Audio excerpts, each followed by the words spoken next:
Okay, this is the last two function questions, and let's just try it.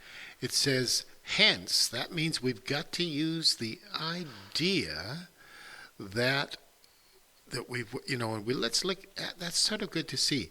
Determine the value of p. So we've worked out p, and p is minus 3/2. So we've got to use this equation somehow to figure out this. The intercept of g with the vertical asymptote of f. So here's g here. It's stopping in the picture here, but if it kept on going, it would hit this line here, x equals minus 2. That's the vertical asymptote of f. Well, they're going to cross each other. They're going to equal each other, but it's when x is minus 2. So all you do, well, let's figure out where that would be. Well, x is minus 2. What would y be? Well, all we have to do is put minus 2 in for x. Oh, that's so easy. Easy if you can figure it out. The vertical asymptote is x is minus 2, so it said hence, which means we've got to use this formula.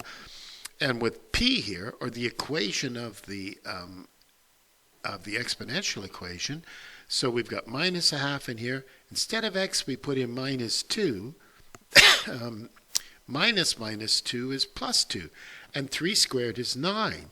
And 9 minus 3/2, well, that is 27 over 2.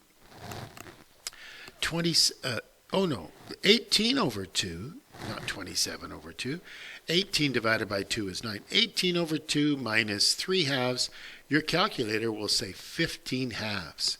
So there's the intercept of g with the vertical asymptote. It's minus 2 and 15 over 2. Okay, let's look at the last question. Determine the coordinates of b. Well, what is b? It's an x-intercept of the hyperbola.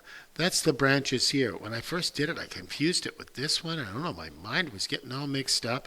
It's just the x value of the hyperbola, the x-intercept of the hyperbola.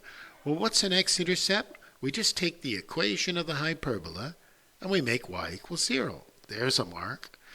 Okay, now all we do is multiply everything by x plus 2. 1 times x plus 2 is x plus 2. It cancels here.